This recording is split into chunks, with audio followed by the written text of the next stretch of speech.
So napanood natin kanina ang, of course,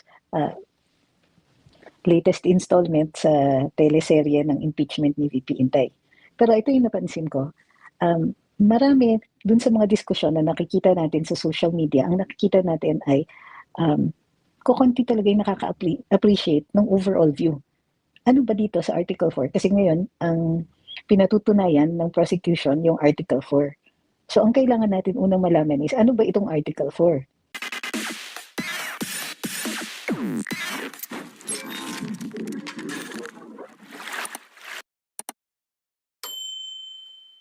So, ang nakalagay sa Article 4, Respondent, Vice President Sara Duterte, committed culpable violation of the Constitution, high crimes, betrayal of public trust. O, sa tatlo yan, 3-3 ito, puro threes. Culpable violation of the Constitution, high crimes, betrayal of public trust. So, paano niya ginawa? Number 1, tatlo din to, contracting for the unaliving of the President, the First Lady, and former Speaker of the House, tapos, number 2, by making grave threats, and number 3, by actively inciting to sedition against the Republic. So, 3-3 yan. Overall muna, mamaya na yung mga katanungan kasi your questions are kumbaga, you're focusing on certain details that might not even be necessary in the overall point, kumbaga, of the prosecution. See, what happens during a case like this? So, in an adversarial proceeding, the prosecutor will present. So, anong kailangan ipakita ng prosecutor? Papakita niya kung ano yung crime, ano yung acts ng commission, tapos yung evidence kailangan pumapasok dun sa mga elemento ng krimen mismo. So, you have to prove all of the elements of the crime. Pero dito, medyo ang approach nila iba. So, Article 4, pinakita nila na kung ano yung offense under the Articles of Impeachment. So, Articles of Impeachment must contain an offense. Ano yung mga examples ng offenses for impeachment? Culpable violation of the Constitution, betrayal of public trust, other high crimes, graft and corruption, and so on. Okay? So, dito, sabi nila, mayroong culpable, tatlo, ang violation under Article 4. Culpable violation of the Constitution, betrayal of public trust, and high crimes. So, kailangan mapatunayan na itong sinasabi nila, yung ina-allege nila, kailangan patunayan nila yung allegation nila at kailangan ipasok nila doon sa offenses na yon. Okay? So, later on, let me give you the overall picture. So, how is this played? Parang laro yan. So, pagka may laro, may rules, tapos meron kayong parang strategy. So, ito yung ginagawa. Ito ang kailangan gawin ng prosecution. Ito yung offenses. Culpable violation of the Constitution, high crimes, betrayal of public trust. So, may explanation kung ano yung culpable violation of the Constitution. For example, dapat mayroong kang nilabag na provision sa saligang batas. High crimes. Yung high crimes, hindi ibig sabihin, hindi siya ordinary crime. At usually, ang high crimes, pumupunta yan doon sa security of the state. Ano yung betrayal of public trust? Ito ay lahat ng hindi aabot sa krimen, pero offense pa rin or mukhang it should be punishable even if hindi siya aabot dun sa punto na siya.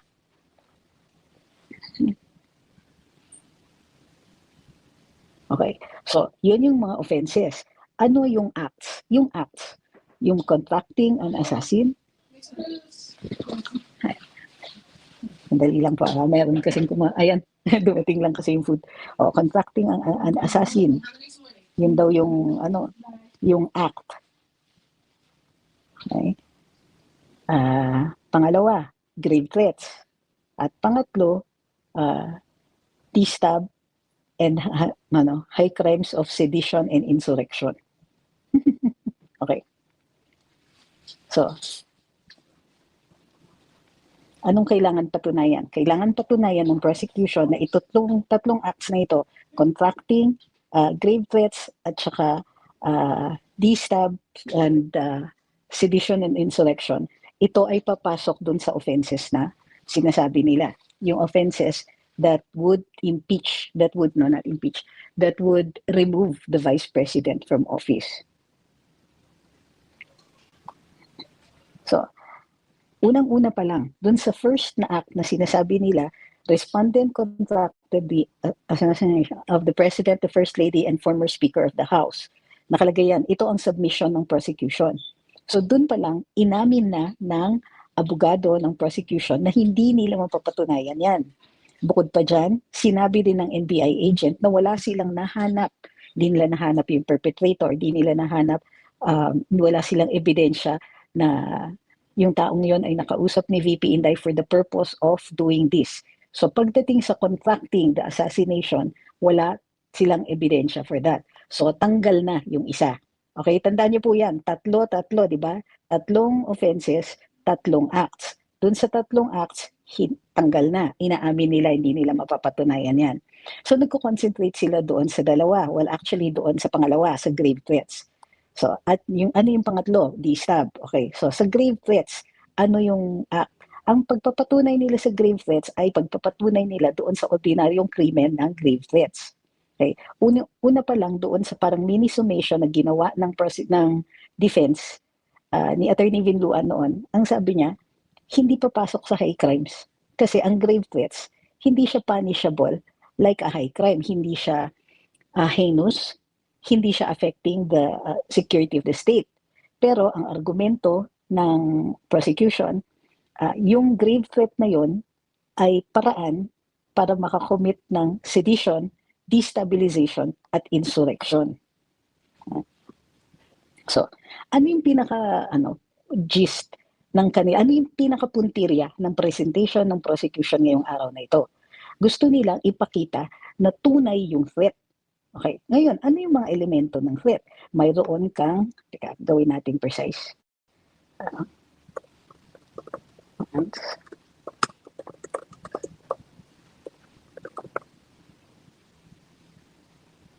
Yan.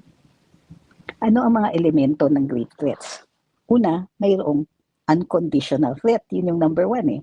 Ibig sabihin, in an unconditional threat, meron kang sinasabi that amounts to a wrong, that wrong amounts to a crime. So, meron kang panakot na krimen. The offender threatens to inflict a wrong upon the victim's person, honor, or property, and this wrong must be a felony under the law. Pag conditional threat, tama ba itong jurisprudence ko? Revised penal code, tama. Meron kang threat, may wrong amounting to a crime, pero may demand. There's a demand for money or the imposition of another condition, even if that condition is not inherently unlawful. May demand, ha? May demand or condition. So, meron talagang conditional threat. Okay? Attainment of purpose. The penalty varies depending. Okay, so, hindi element yung attainment of purpose. Pero, magva-vary yung penalty kung nangyari. Okay? So, ang conditional threat is still considered grave threats sa jurisprudence. So, but is it exonerating? Okay? Titignan natin. Ay, pero bago tayo magpatuloy, huwag pong kakalimutan, like and share. Okay? Madali lang, ang init. Gusto ko magtanggal ng jacket. Saglit lang.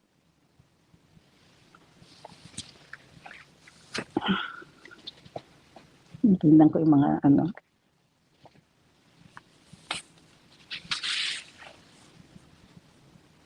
Okay.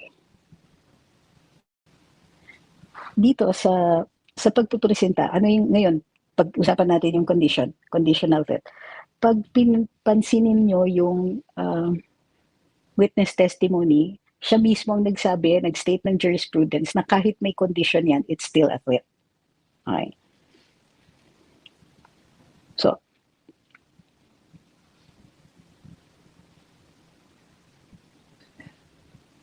alright. So, ano yung sandali. Nawala yung isa kong Yan.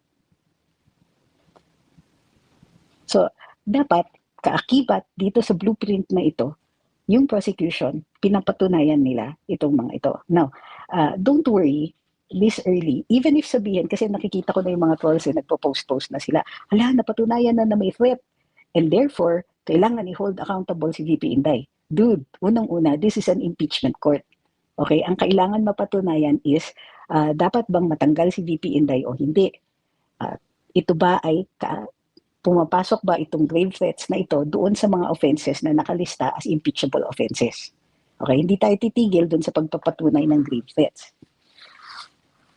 So, ano yung ginagamit na ebidensya ng prosecution? Previous acts.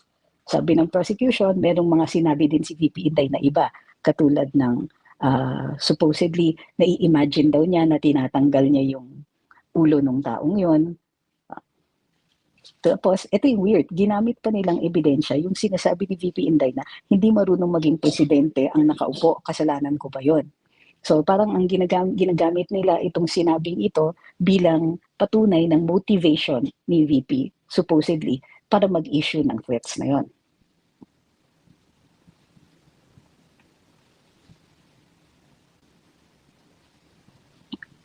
Okay, and finally, doon sa political destabilization and high crimes of sedition, the same act, yung threat, di umano niya, sinasabi nila ay nagkukos ito ng sedition dahil hinihikayat, dapat inciting, mali pala to. So anyway, sabi nila, sedition daw yun. Yung ang problema sa sedition, kailangan may magulo na occurrence. Kailangan may tumultuous action, may tumultuous event. Committed by any person without taking any part in the crime of sedition should incite others to the accomplishment of any of the acts which constitute sedition. Inciting to sedition ito ay sus Mariosep. Bakit ang sinasite nila? Kita na natin yung mali, Ang claim ng prosecution is that sedition ang kinocommit ni VP Inday when actually what they meant was inciting to sedition. So anyway, doon sa sabi nila high crime daw ang sedition. Yung pag-issue ng grave threat ni VP Inday ay crime of sedition din yon. Kasi pero actually inciting to sedition, hinihikayat ang mga tao o ito ay isang act that tends to remove a person from the office, the duly constituted authority or holder of an office, to remove that person from that office.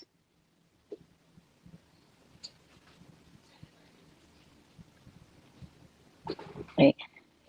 So, ito yung nakikita kong problema ha, kasi ang naka-hyper-focus kayo on certain things. Alam nyo, na pagkadating sa pagpapatunay sa hukuman, overall ang kinoconsider. Means all of the evidence, all of the defenses. So kung kunwari nakafocus kayo on one element or one certain thing, kung itong element na to is part of the listed elements of the crime, tama, may exonerate yung tao. Pero if it is not an element but it is a detail, then it doesn't necessarily mean na acquittal yan. Okay?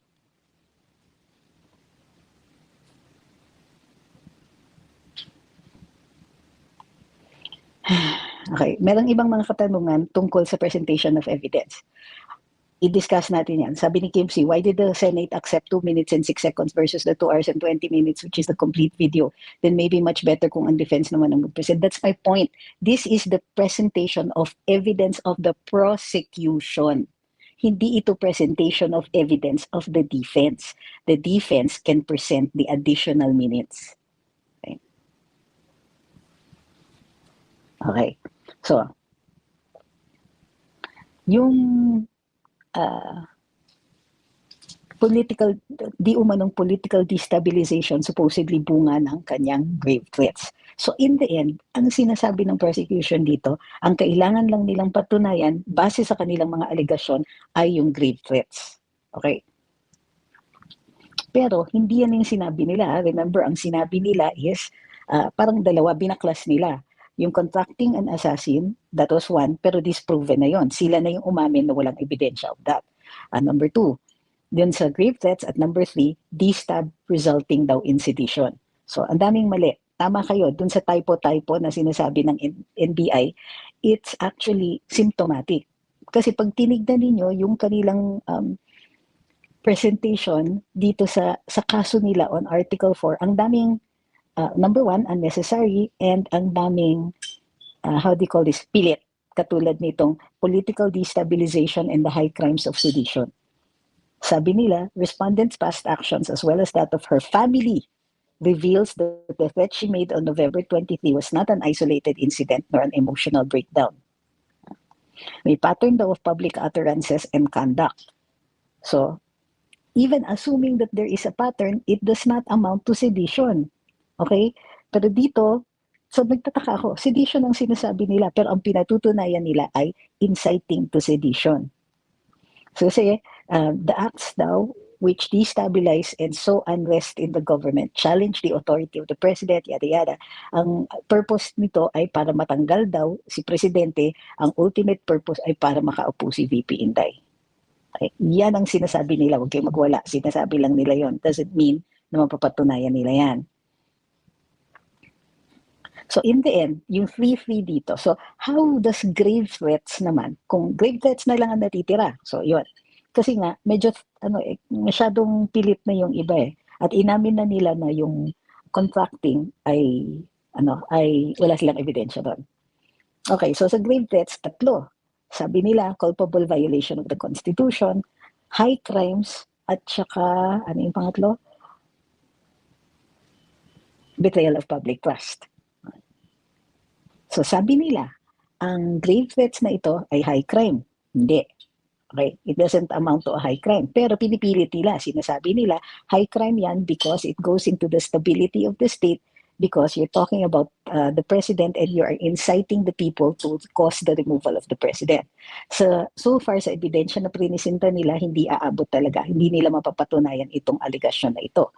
Kasi wala pa tayong nakikita na paghihikayat ni VP talaga na matanggal sa pwesto si presidente. Hindi pa nila nililink yung grave threat na yon sa pagpapatanggal sa presidente sa pwesto.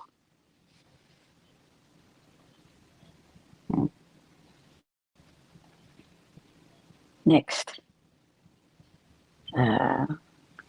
Meron bang culpable violation of the Constitution? Ano yung culpable violation of the Constitution? So kailangan merong violate na provisions sa Constitution. Pero sabi dito ng prosecution, hindi nila wala daw provision sa Constitution, pero implied, of course, yung protection of human life. Yung grave threats daw na yun ay culpable violation of the Constitution because the Constitution impliedly protects human life. Posible, totoo naman yun that the Constitution impliedly protects human life. However, kasi di ba no person may be deprived of life, liberty, or property without due process of law. However, ang sinasabi dito is that it doesn't need to be written in the Constitution for it to be a culpable violation of the Constitution.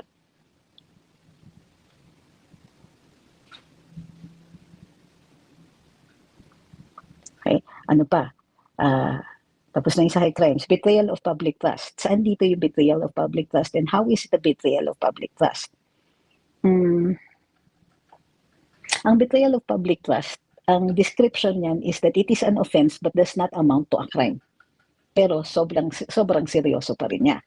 So, is that what is happening here? Ang grave threats ba, not as serious as a high crime, pero it betrays the trust that the people place in the official such that, because the people impliedly trust our officials to comply with the law. Okay? So far, so good pa naman yan eh.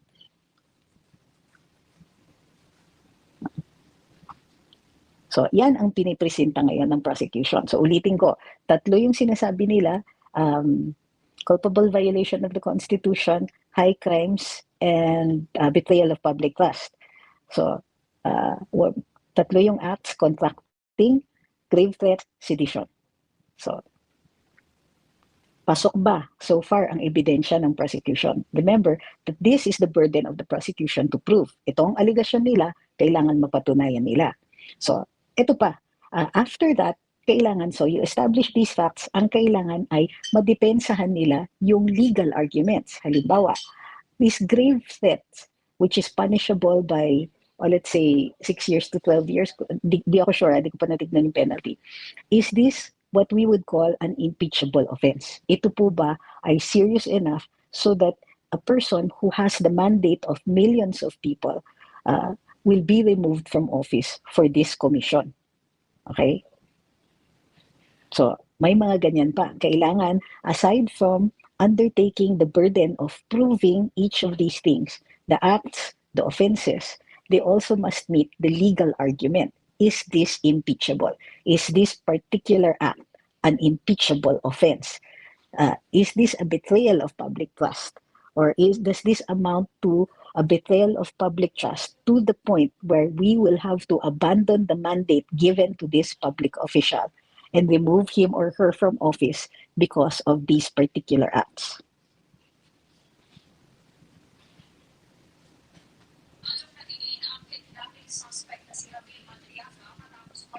Okay.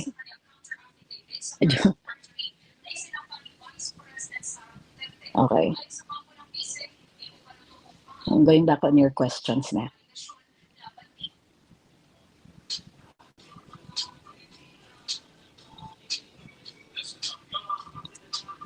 Morally right ba nagagasta pa ang HOR or present government ng private lawyers? Alam nyo, I don't deal with morals.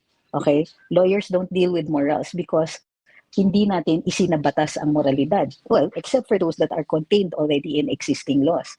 Kasi ang morals nag-iiba sa iba't ibang mga tao. What is moral to you might not be moral to me. So in order for us to make a fair judgment based on morals, we will have to be sharing those morals. So sorry po. Sabi ni RJ, pwede bang pumasok as politically motivated yung kaso? Wag naman ang daming question mark. Yung mga kaso ni VP Sara sa NBI. Politically motivated does not negate a crime eh. If you did the acts, the elements, pasok yung mga acts mo doon sa elements of the crime regardless of the motivation in the filing of the case. Wala pong ganong klaseng defense sa Philippine criminal law na politically motivated, except that you can argue that hindi equal protection, hindi siya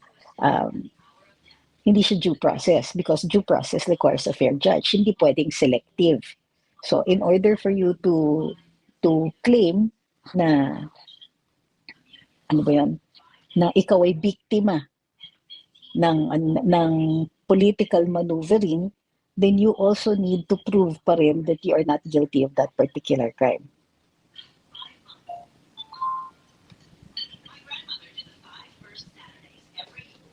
Kailangan manegate yung elements by the political motivation.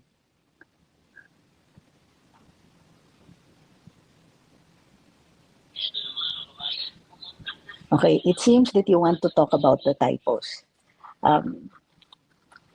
Bakit importante yung typos dito? Because it seems, kasi kung nakinig kayo dun sa sinasabi ko sa inyo dito, makikita ninyo na medyo haphazard, hindi precise yung paglalatag ng NBI ng kaso dito. So, and the proceedings in a criminal case requires precision. So, hindi mo pwedeng pag kunwari inaakusahan mo yung isang tao, kung hindi tama yung sinabi mo, kung mayroon kang sablay doon sa iyong akusasyon, it will affect your case. Pero are we saying that pag sinabing Department of Justice instead of Department of Education, mapapawalang sala na si VP Inday? Hindi. But you will collect all of that and show that the prosecution's failure to be precise, to be accurate in their allegations, to be accurate in their presentation of their case will affect the overall credibility of their case theory, as well as affect the quality of the evidence that is being presented.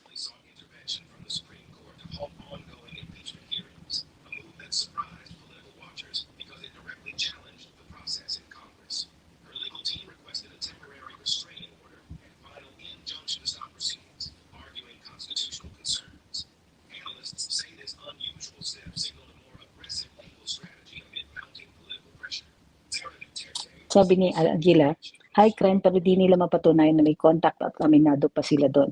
Actually, pagdating doon sa contracting an assassin, wala na yun. Inamin na nila na walang ganun. Hindi nila mahanapan ng ebidensya na mayroon ganun. So by their own admission, walang ganun. So ang sinasabi nila is that grave threats pa rin kahit walang ganun. Because yun nga, ano yung elements ng grave threats? May pagbabanta. Yung pagbabanta na yun amounts to a crime, whether or not it is conditional.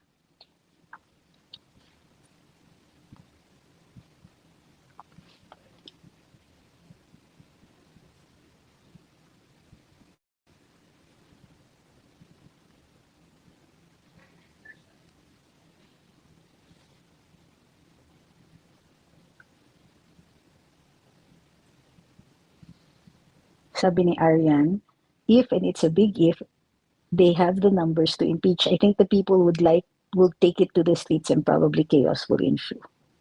Maybe.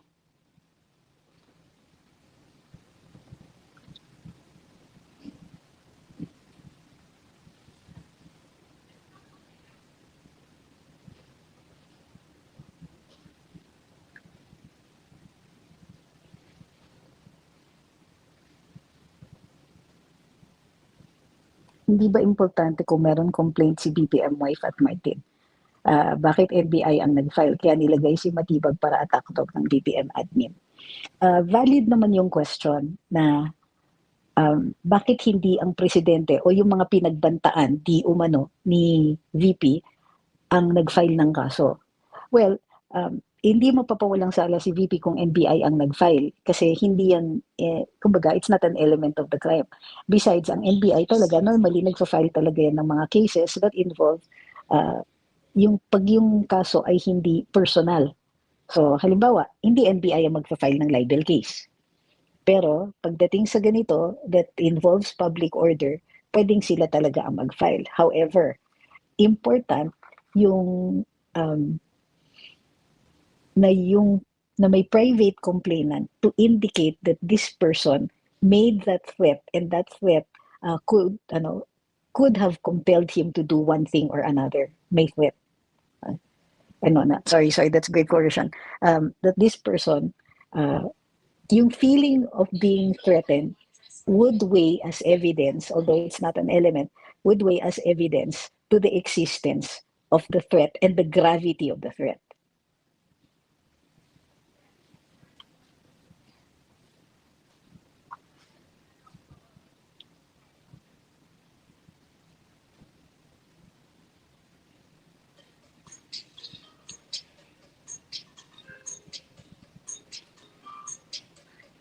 So, tama. Ito si Ruchel raises a good point.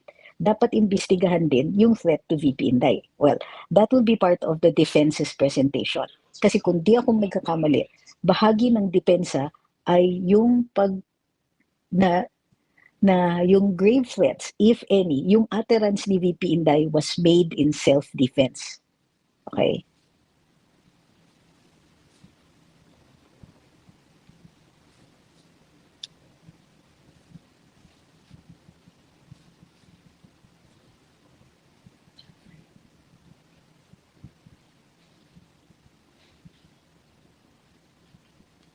In other words, it is a political statement that all allegations and accusations kay VP Sara. Ang labo ng tanong naman na yan.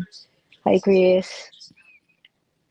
Ang inaabangan ko, tumayo at magsalita si Lita Lapid.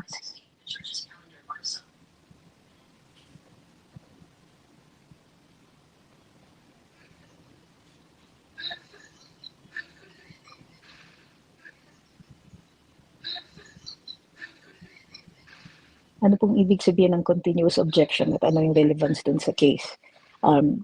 You object because the question or the answer of the witness would be inadmissible. Halimbawa, nag-iintay nga ako na merong mag-object na na calls for a conclusion. Pero sige. So, pag tinanong ng prosecutor,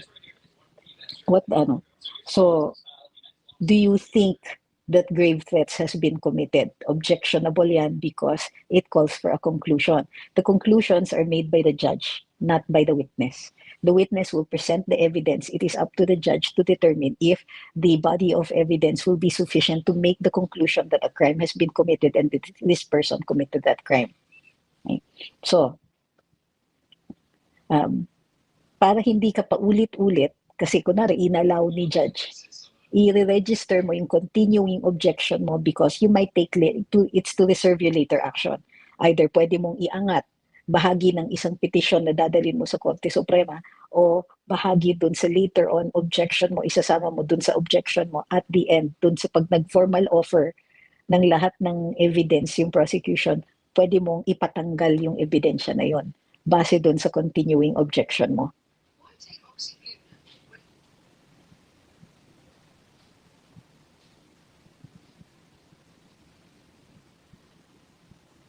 No. sabi ni 21 Karat, tama po ba technical side ang focus ng defense ni VP, dun sila magbutas sa prosecution? Sabi ko naman sa inyo, ever since, lawyers very, very rarely use the term technical. That is a layman's term. Kayo lang po ang gumagamit niyan. Pag sinabi dismissed due to a technicality, for lawyers, there's no such thing. It's just a figure of speech. Kasi it's either it falls within the law or it doesn't.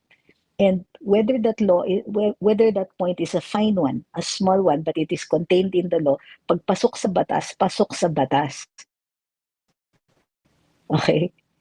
Hindi walang o halimbawa, yung pulis, nasa bahay ng ibang tao, tapos may commission of the crime.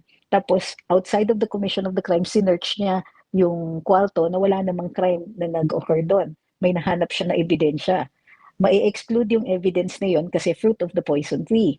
Ibig sabihin, the search was not conducted in accordance with the rules. A layman will say, technicality yan.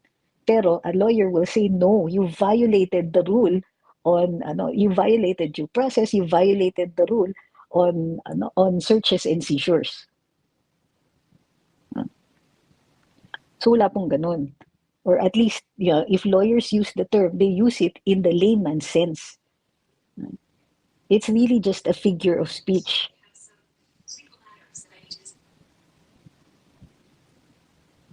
Madidismiss ba yung kaso kung nagkaroon ng biases ang NBI sa investigation? If they have come across exonerating evidence pero itinuloy pa rin nila yung kaso, it could be held liable together with the prosecutor for malicious prosecution kung alam nila na wala namang krimen pero itinuloy pa rin nila.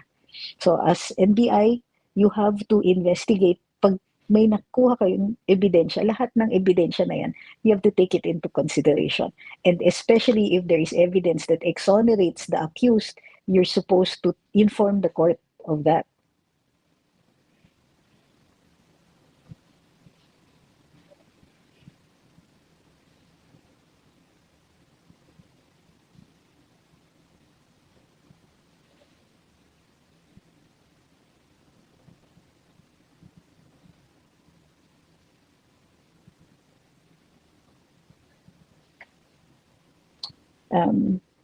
Sabi ni Tadpole, nagtataka daw si Attorney Mike kung bakit ang inuna ng prosecution ay yung Article 4 kasi yun daw ang pinakamahina at mahina i-prove. Well, I think na si Attorney Mike kasi magaling na abogado yan. Isang tingin lang niya, alam niya mahina ito. Pero it might be because as far as the agents are concerned, yun ang pinakamalakas. Or yan ang or baka nag-decide yung prosecution team na yan ang pinakamalakas ang impact sa audience, kaya inuuna nila yan. Kasi kahit sabihin pa ng lawyers na ay mahina mahina yung Article 4, para dun sa ang tinitignan nila is the appreciation of the Philippine public.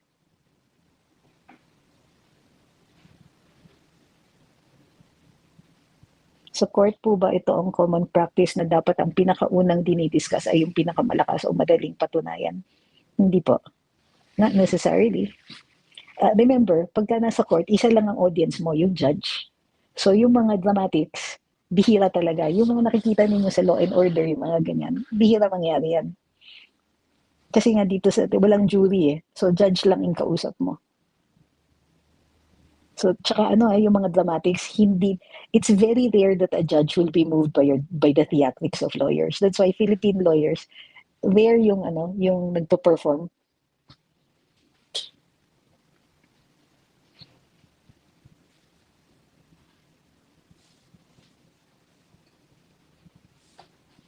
Yun, sabi ni Rams, ang prosecution parang nakafocus sila sa perception, agreed.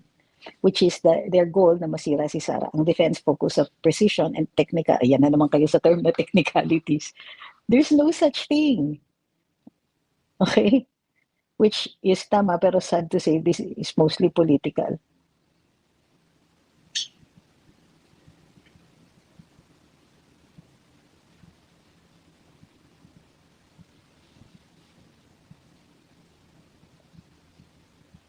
The attached documents, specifically the subpoenas and certifications, lacked Attorney Lotok's signature, and he was unaware of their contents when they were submitted.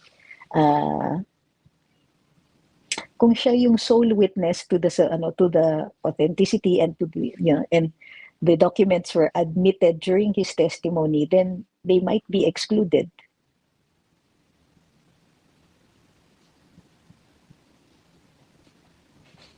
No. Sabi ni Ma'am Dayan, is the prosecutor's continuous objection a strategy to derail the momentum of cross-examining the witness? It's possible.